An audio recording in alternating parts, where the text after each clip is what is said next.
ધોરણ 10 અને 12ના જે વિદ્યાર્થી મિત્રો છે તેમનું 2 દિવસની અંદર રિઝલ્ટ આવવાનું છે. તો રિઝલ્ટને તમારે કેવી રીતે ચેક કરવું તેમના વિશેની જે સંપૂર્ણ ઇન્ફોર્મેશન છે તે આપણે આ વિડીયોની અંદર જોવાના છે. તો સૌથી પહેલાં આપણે ગૂગલ પર આવી ચૂક્યા છીએ અને ગૂગલની અંદર તમારે લખવાનું રહેશે GSEB રિઝલ્ટ. GSEB રિઝલ્ટ તમે સર્ચ કરશો એટલે તમને આ પ્રકારે એક વેબસાઇટ જોવા મળી જશે. તેમની અંદર તમે અહીંયા જોઈ શકો છો GSEBની જે મેઇન વેબસાઇટ છે આપણને અહીંયા આપવામાં આવેલી છે. ત્યાર પછી 2026ની અંદર જે લોકોએ એક્ઝામ આપી છે તેમને રિઝલ્ટ જોવા માટે અને SSCના જે વિદ્યાર્થી છે એટલે SSC એટલે ધોરણ 10ના વિદ્યાર્થીને રિઝલ્ટ જોવા માટે અહીંયા ક્લિક કરવાની રહેશે. અને જે બાકીના વિદ્યાર્થી છે તેમને રિઝલ્ટ જોવા માટે આર્ટ્સ, કોમર્સ અને સાયન્સના વિદ્યાર્થીને અહીંયા ક્લિક કરવાની છે. તમે જેમને ઉપર ક્લિક કરશો એટલે તમને આ પ્રકારનું એક ઇન્ટરફેસ જોવા મળશે જે તમે સ્ક્રીન ઉપર જોઈ શકો છો. તમારે રિઝલ્ટ તમારું પોતાનું જોવા માટે અહીંયા તમારો જે સીટ નંબર હોય તેમાં આગળ જે કોડ આપેલો હોય GABCXYZ એ તમારે અહીંયા તમારે દાખલ કરવાનો છે. કોઈ પણ એક કોડ દાખલ કરીને તમારો જે 7 આંકડાનો જે સીટ નંબર આવે છે તે તમારે અહીંયા તમારે દાખલ કરવાનો રહેશે 10મા ધોરણના વિદ્યાર્થી માટે. અને જે 12મા ધોરણના વિદ્યાર્થી જે છે તેમને 6 આંકડાનો જે સીટ નંબર આવે છે તે તમારે અહીંયા દાખલ કરવાનો રહેશે.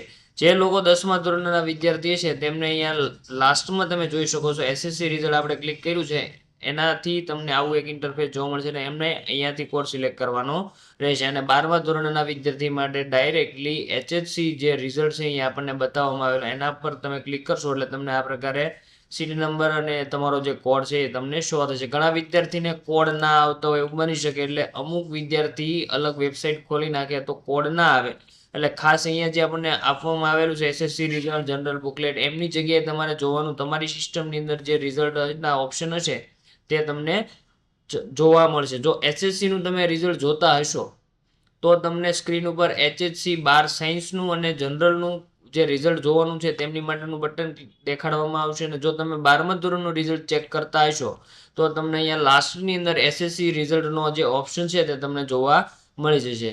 હવે ખાસ તમારો જે સીટ નંબર છે તે 12મા ધોરણના જે વિદ્યાર્થી છે એમની માટે આગળ એક કોડ અને ત્યાર પછી 6 ડિજિટનો એક કોડ હશે અને તમારે રિઝલ્ટ જોવા માટે આજે કેપ્ચા કોડ આપણને અહીંયા બતાવવામાં આવેલો છે 56+4 તમારે કરીને ડાયરેક્ટલી તમારો સીટ નંબર દાખલ કરીને ગો બટન તમે ક્લિક કરશો એટલે તમને તમારું રિઝલ્ટ જે છે તે નીચેની સ્ક્રીન ઉપર જોવા મળી જશે.